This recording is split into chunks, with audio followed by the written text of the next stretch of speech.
great to see you. And I've got to make clear, that is not a character, isn't it? This is not something you're kind of acting. This is pretty much It's the real deal. It's me. I mean, that's the thing. I am as I am. I was about to say I am what I am, but I'm not sure that would necessarily work. No, it's absolutely true. These are authentic cases. The rulings are real and final, and so I'm being myself. I'm authentically responding to the litigants when they come on the show.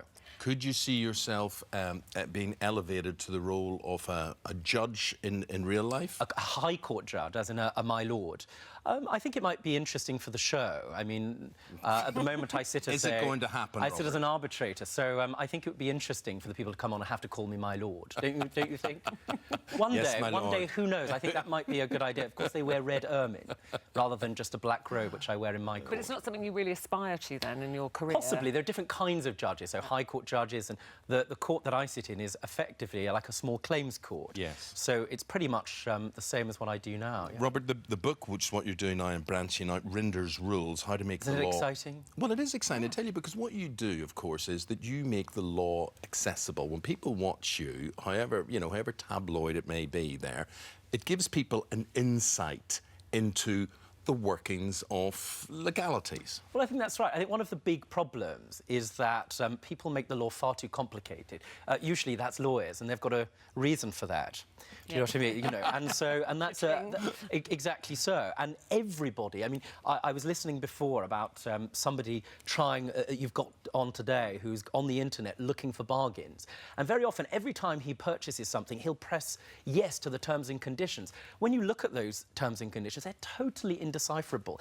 Anybody that buys anything should be able to understand the law. Well, firstly, they're about 3 pages long, so you haven't got time, so you just go, yes, agree, I know, agree. But most of them are rubbish. They make no difference whatsoever. Your consumer rights are pretty basic, and everybody should be able to understand them. So what do you want people to get out of this book? Who do you want to buy it, and how can we use it? Well, of course, I want everybody to buy it, because apart from anything else, I think I need a new wig, don't you?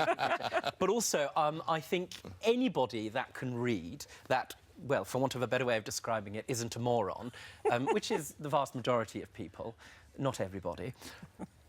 Anybody is able to understand the law, and that's the point that I'm making. But people make really basic mistakes. So what they do is very often, if they've got a problem with a company, they'll telephone some poor woman in a call centre, maybe, or some poor chap in a call centre, who has no power, no discretion to do anything. They'll end up getting terribly cross, and they'll get nowhere. So it's about identifying the right person, making sure you say the right things, and understanding what your basic legal rights are. And very often you'll do pretty well. I have to say, though, it's also very funny. It's not just, I mean, I haven't used bland examples. You know, when people think of a legal book, they normally sort of open it, think to themselves, oh, God, what are my rights, and then fall into a coma. Yes. This is some of the funny stories that people have confronted over the years. We deal with Paul McCartney and Heather Mills' divorce, which is a hoot. We also deal with people that have gone on cruises that have gone terribly badly. Holidays from hell. Holidays from hell. There's one very funny example of these poor people. I say funny example, awful for them. They ended up in a situation where all the electricity went off, and it didn't end up well. It was sort of like the Lord of the Flies does cholera. It wasn't very good. But nevertheless, they managed to complain, and complain successfully. I think a lot of people, particularly I have to say in the UK, with looking at the differences before, I saw all those people rushing into the stores in America, how vulgar they are. Hideous. Absolutely hideous, sort of Lord of the Flies.